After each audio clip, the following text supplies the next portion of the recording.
Admito que o tema que quis trazer para partilhar convosco não seja simpático, mas a situação que lhe dá origem não o é de certeza. E filo por 3 ordens de razões. O recente aumento da sinistralidade, principalmente daquela que tem consequências mais gravosas, a forma como o assunto foi tratado ao nível da divulgação e discussão públicas e, mais importante, pelas razões profundas que lhe poderão estar subjacentes. É aqui e que ainda não perdi a esperança de as ver melhorar.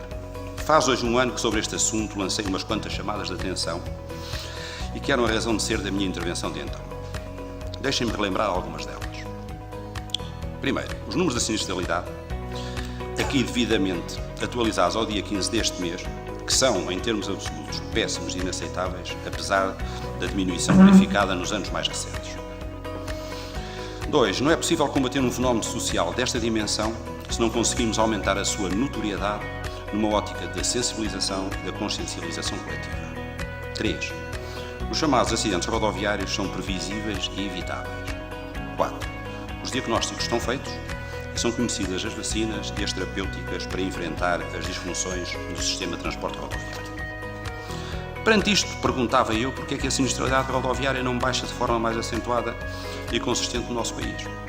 Sair à boleia da conjuntura económica, considerando que era preciso ter plena consciência que os bons resultados comparativos alcançados por Portugal se ficaram a dever, e muito, à crise que enfrentámos e muito menos à capacidade de utilizar os remédios e a posologia adequados para combater as causas e minorar os efeitos da insegurança rodoviária. Facto para que venho publicamente a alertar desde 2011, no início do processo de revisão da Estratégia Nacional de Segurança Rodoviária. Para tentar explicar esta fragilidade no combate à sinistralidade rodoviária, apresentei o que apelidei de 7 pecados mortais da segurança rodoviária, que impedem, na minha opinião, a melhoria consistente porque sustentada desta situação. Deixem-me relembrá-los. Atitude cultural. Por exemplo, o eu e os outros, eu sou muito bom, os outros são os nabos, ou umas bestas, portanto depende. A caça à multa, sempre presente nas desculpas dos nossos comportamentos e das nossas atitudes até. A intolerância dos fundamentalismos. A autossatisfação, a comiseração e o alarmismo, que sou o oposto. A complacência, o conformismo e o imobilismo, as faltas de coragem e de empenho para tomar as medidas certas no momento certo, e o palpite, que é aquela coisa que em Portugal baseamos no achismo, que se mede por um achómetro e protagoniza pelos palpitadores, que dá origem a uma coisa que se chama junk science e que o professor Erzauer tem combatido, dizendo que de facto é impossível construir segurança rodoviária baseada na opinião, na intuição, no folclore e nas experiências pessoais, em vez de baseados no conhecimento científico e nas evidências. Passado um ano, todas estas considerações mantiveram a sua atualidade. Diria até que, infelizmente, elas foram potenciadas.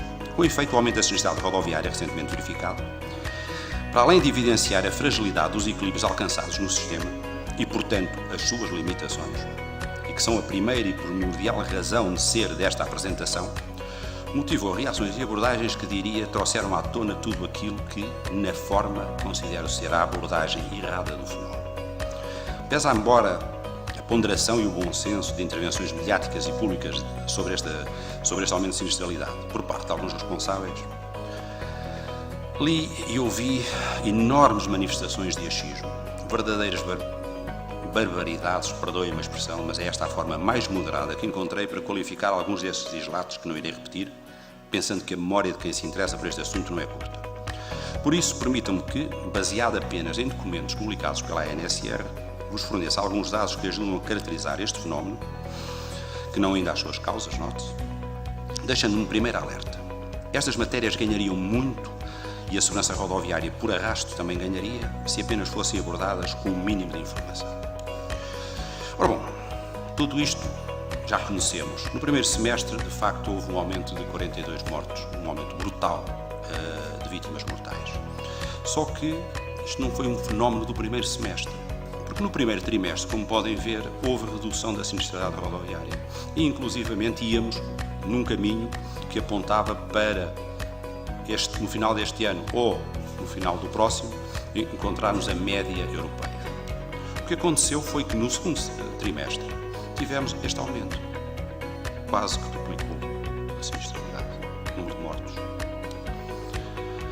E, principalmente, isso aconteceu em maio, em junho e em abril, na segunda parte de abril. Ou seja, quando se falou que o primeiro semestre, uma coisa horrível, não. Estas questões foram localizadas e têm nome. Se virmos, portanto, a evolução no segundo trimestre, com mortes aumentou 65%, em maio aumentou 89%. Mortos e feridos graves, a mesma coisa, no segundo trimestre os mortos aumentaram 65,1%, os mortos aumentaram 89,7%. Se repararem, os feridos graves aumentaram bastante menos.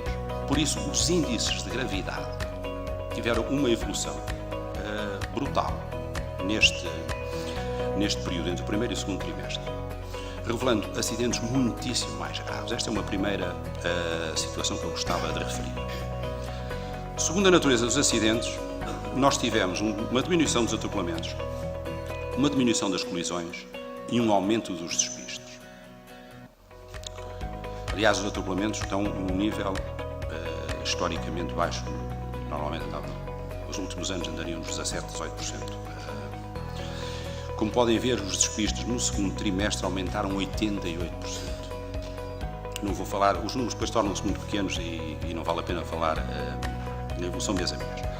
Segundo o tipo de utilizador, o que nós verificamos é uma diminuição dos peões, uma estabilização dos passageiros e um ligeiro aumento dos condutores.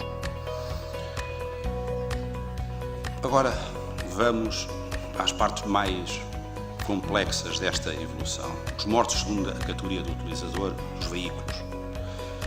Ora bem, a percentagem de cada um destes grupos está aqui espelhado. As duas rodas a motor, principalmente os motociclos, aumentaram de 20% para 30% o seu peso relativo e durante o segundo trimestre aumentaram 135% o número de mortos. Portanto, os ligeiros também tiveram um aumento, os velocípedos não tiveram durante o primeiro semestre, tiveram um primeiro semestre muito positivo, aliás, um primeiro semestre negativo e um segundo muito positivo, mas de facto temos aqui um problema enorme nas duas rodas a motor. Segundo o tipo de via, também, a percentagem das autoestradas aumentou em relação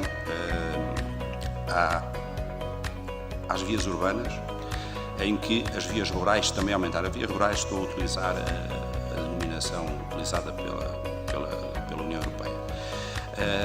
E verificamos que dentro das localidades, portanto, a sinistralidade baixou, ainda que não à custa das colisões. As colisões nas localidades aumentaram também de uma forma significativa.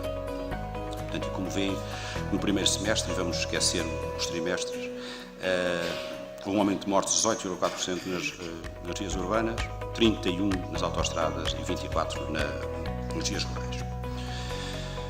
Outra questão tem a ver com a idade. O grande aumento, como podem verificar, é entre os 50 e os 64 anos. Praticamente aumentou 50% o número de mortos nesta faixa etária. Vamos, entretanto, porque a vida continua, deixem-me só voltar um pouco atrás, porque de facto então eu diria que tivemos neste semestre um aumento da sinistralidade muito significativo no segundo trimestre, teve particular incidência nos despistes, com veículos de duas rodas a motor, nas autoestradas e nos utilizadores com idades compreendidas entre os 50 e os 64 anos. Mas, como dizia, a vida, felizmente, para a maioria de nós continua e já temos dados que nos permitem enquadrar a evolução mais recente e o que poderá suceder até o final do ano. Vejamos então como é que evoluiu até o passado dia 15 nos seus grandes números da sinistralidade rodoviária. Eu, portanto, só utilizei o segundo trimestre e, como vê, em abril há um aumento significativo, 50%, brutal em maio, muito forte ainda em junho, a diminuir em julho, a diminuir mais, ou seja, a aumentar menos em agosto e até 15 de setembro os números estavam estavam igualados. Ou seja, admitindo que este foi um fenómeno conjuntural, apesar da diminuição, e já lá iremos um bocadinho mais tarde, enfim, ser previsível que também continua a não haver uma diminuição forte, digamos que nos vai permitir manter números que andarão no final do ano, infelizmente, nos 620 mortos e descendo daquilo que tínhamos obtido, 57 mortos por milhão de habitantes para 62, 63. Infelizmente é isto que vai acontecer devido, como referi, ao segundo trimestre, à evolução da sinistralidade no segundo trimestre. E, portanto, é perante estes dados e pelo que eu ouvi que manifesto uma grande estupefação pelo alarido público que esta matéria suscitou num breve momento e com o tratamento que lhe foi dado e como depois voltou o silêncio. Silêncio sobre a espuma do fenómeno, aqui e ali reavidade por este ou aquele caso mais apetitoso, morrem 2 pessoas de uma vez ou qualquer coisa, portanto, sem continuarmos a falar seriamente estas matérias. E a continuação do silêncio, que diria sepulcral, sobre a discussão séria da importância que damos em Portugal à segurança. E não me refiro, isto andou um bocadinho depressa demais, anda-me atrás, e não me refiro apenas à segurança rodoviária. E que motiva, portanto, a minha pergunta de base nesta intervenção. Será que a segurança é mesmo uma prioridade em Portugal? Para lançar essa discussão, deixem-me voltar a falar também muito brevemente nos eventos que favoreceram e muito o desempenho da sinistralidade rodoviária em Portugal. Por efeito, vou servir-me 2 gráficos que aprofundam, ou 2 variáveis, desculpa, que aprofundam uma análise que é usualmente feita com base apenas numa delas. Refiro-me ao desemprego e à evolução do desemprego e à evolução do produto interno bruto. Ora bom, portanto, a azul temos a evolução do PIB, sou daltónico, portanto assim, laranja, rosa, qualquer coisa. Temos a evolução do desemprego. Se verificarem quando e o que é normal, quando existe um aumento da produção do produto interno bruto, há um aumento do emprego. Passa-se o contrário, temos aqui um caso em 2008, 2009, que houve uma injeção de dinheiros para contrariar na economia, portanto, sem resultados palpáveis, como viemos a verificar, infelizmente. Mas quando se juntam, quando se começam a juntar e quando esta disparidade, ou seja, quando o PIB começa a descer muito e o desemprego começa a aumentar muito, nós vamos ter consequências sociais graves e vamos ter manifestações de questões relacionadas com os comportamentos de compra, com os hábitos, com tudo o que está associado à nossa vida em comunidade, que também não são imediatos, eles prolongam-se no tempo, porque têm a ver muitas vezes com a expectativa. Eu não tenho a expectativa de ficar no desemprego, até me acontecer, mas entretanto o desemprego está a aumentar fortemente, e podemos ver que quando estas linhas se cruzam, no pior dos sentidos ou no melhor dos sentidos, como estamos a verificar mais recentemente, a sinistralidade evolui em conformidade. Se virem a partir de uma base 100 e se repararem, portanto, nas distâncias, nós verificamos que temos aqui sim um comportamento que é, não digo que é homogéneo, não digo que há uma relação direta, mas há uma relação profunda, e se repararem o que aconteceu à sinistralidade e o que aconteceu ali à distância entre o emprego e o aumento do PIB, talvez consigamos perceber que, de facto, estas relações são fundamentais para percebermos a evolução destas matérias. Deixem-me agora também falar um bocadinho, porque foi uma matéria que foi muito abordada quando aconteceu esta descoberta do aumento da sinistralidade, foi diabolizar a Carta por pontos. Porque ela entrou em vigor talvez há um ano, não sei, fazia um aniversário e, portanto, ela foi utilizada quase como uma bandeira única, que não estaria a funcionar. Falou-se muito e escreveu-se muito, mas eu fazia só uma pergunta. Se havia 91 ações da Estratégia Nacional de Segurança Rodoviária e 130 na sua revisão, e a monitorização da Carta por Pontos é uma das 7 medidas do PENSE, do atual Programa de Segurança Rodoviária. Porque é que é preciso dar tanta influência? Não queremos discutir o resto, não queremos discutir as outras matérias que estão em cima da mesa e que essas sim talvez tenham muito mais influência. E não discutimos nenhuma. Isto a mim espanta-me, devo-lhes dizer. Porque, ainda por cima, a Carta por Pontos nunca foi a medida que ia resolver as coisas para ninguém, penso que ninguém teria essa ideia, até porque sabemos da forma como ela foi construída, e é preciso dizer também, chamar as coisas pelos nomes, os animais pelos nomes, que ela foi uma medida muito mais política do que técnica. E, portanto, ela não resolveu as questões fundamentais que têm a ver com o sancionamento e a aplicação do sancionamento, aliás, como o Sr. Engenheiro Trigoso outro dia muito bem referiu. Portanto, que de facto, mas não vale a pena pensarmos que se vai haver alterações. Enquanto a Carta por Pontos for assim, vai demorar muito tempo a que as pessoas sintam os seus efeitos. Contudo, a Carta por Pontos, se forem ultrapassados, o que não é tarefa fácil, os constrangimentos que a tornam ineficaz, têm caminhos para andar. Como comprovo alguns dos nomes, também vos apresento em primeira mão. Deixem-me, portanto, dizer-vos que havia a concordância com a introdução da... Seja muito rápido. Concordância com a introdução da Carta por Pontos. A favor desta medida, isto é uma medida de abril de 2007 e outra de março de 2016, 80% e 70% nessa altura já as pessoas dizem, e os condutores dizem que isto que era importante, concordavam que era um contributo para a segurança rodoviária. O conhecimento da entrada em vigor da Carta por Pontos em março de 2016 era relativamente, para não dizer outra coisa, relativamente baixo. De facto, 2/3 da população e praticamente também 2/3 dos condutores não sabiam quando é que ele ia entrar em vigor.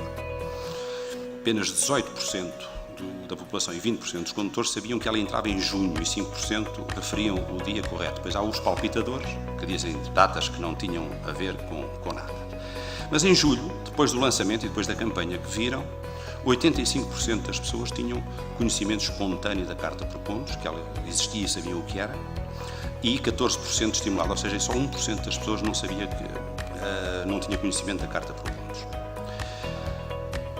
Do conhecimento, portanto, eles também, as pessoas sabiam o que é que ela comportava, qual é que era a sua utilidade, e a avaliação da medida, feita em três tempos, ou seja, quando foi lançada, quando fez agora um ano, e comparado com uma medida idêntica que foi feita em Espanha em abril de 2016, nós vemos que duas coisas.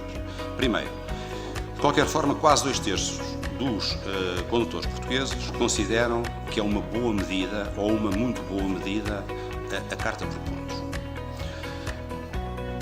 Esse valor desceu ligeiramente entre 2016 e 2017 e é ligeiramente inferior àquele que é apreciado pelos espanhóis, apesar de a Carta por Pontos em Espanha ter sido lançada há 10 anos. Onde a coisa não funciona tão bem é quando as pessoas são perguntadas como é que evolui a sua alteração da maneira de conduzir. E apenas 11,5% dos condutores considerou que alteraram a sua maneira de conduzir a propósito da Carta por Pontos. E metade deles dizem que é assim, que é aquela maneira de nem foi muito nem foi pouco, não é? Portanto, pequena é 3,7, ou seja, de facto, ela tem potencial, ela é apreciada, mas há muito a fazer para que ela de facto seja efetiva.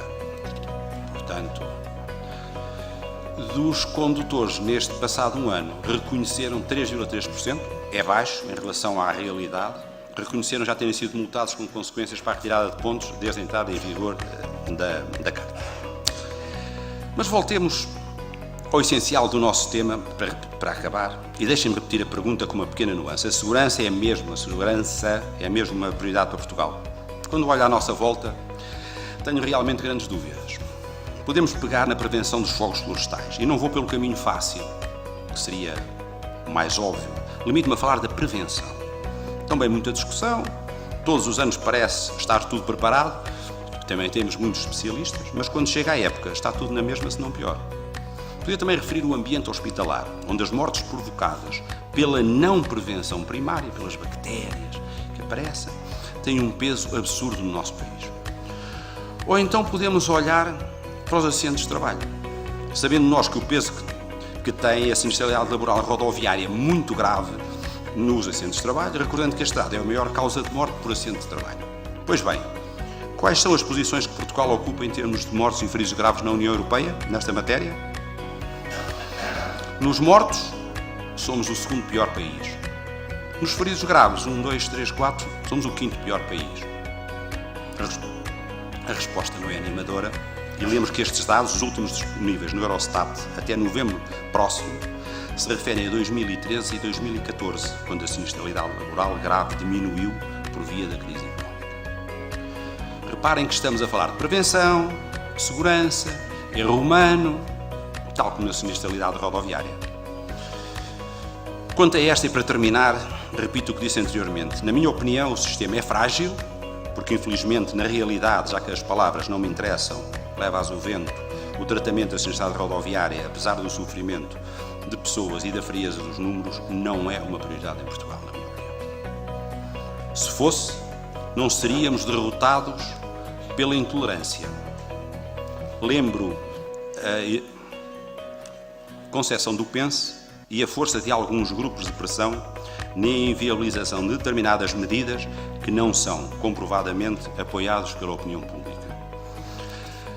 Nem dormiríamos no descanso da autossatisfação quando os números são favoráveis devido a fatores exógenos não controláveis. E não seríamos complacentes com as situações que sabemos necessitar de mudança.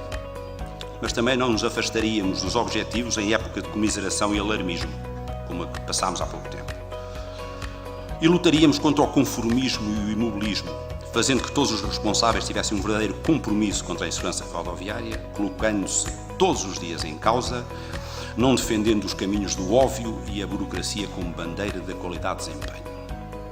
Ultrapassados os pecados, teríamos então a possibilidade de construir um sistema de informações para a gestão da segurança rodoviária capaz, o que de hoje não acontece de todo e que prejudica, por exemplo, de forma brutal o trabalho da Autoridade Nacional de Segurança Rodoviária e que daria uma enorme ajuda para a erradicação do palpite. Faltava-nos aqui o palpite. Também estaríamos a discutir de forma aberta e comprometida, sem truísmos, o ensino, os exames e o acompanhamento ao longo da vida dos condutores. Seríamos capazes de avaliar a segurança da infraestrutura e intervir na sua melhoria por antecipação, gerindo os custos com eficácia e eficiência. Seríamos capazes de convencer os autarcas a promover a segurança rodoviária nos seus territórios de forma integrada e holística e não na pequena obra que dá jeito. Deixem-me contar um pequeno detalhe a propósito das próximas eleições autárquicas. Fizemos o exercício de procurar em programas eleitorais as menções à segurança rodoviária. Tivemos um enorme azar. Dos 137 programas consultados, conseguimos encontrar 5 menções à segurança rodoviária. E dessa, apenas 2 minimamente desenvolvidas. Terá sido mesmo azar. Paciência. Esperemos que nos próximos 4 anos a segurança rodoviária esteja no roteiro de ação de muitas autarquias. Voltando à nossa reflexão, melhoraríamos o parque automóvel, o sistema de inspeções e o seu papel enquanto promotor da segurança rodoviária, sem deixar de aqui voltar a referir e alertar para o milagre português da percentagem de reprovações face à idade média do parque. Também relembro, no contexto da sinistralidade recente, as inspeções aos motociclos e aos tratores. Melhor, relembro a intolerância de alguns grupos de pressão. Melhoraríamos a fiscalização, não esquecendo o esforço necessário à melhoria da forma como ela é avaliada pelos fiscalizados. E melhoraríamos a eficácia do sancionamento. Melhoraríamos o socorro e principalmente o apoio às vítimas. Se conseguirmos, através desta abordagem, tornar na prática a segurança rodoviária uma prioridade nacional, então talvez venhamos a ter muitos dias sem mortos na estrada. Até lá, muito obrigado pela vossa atenção.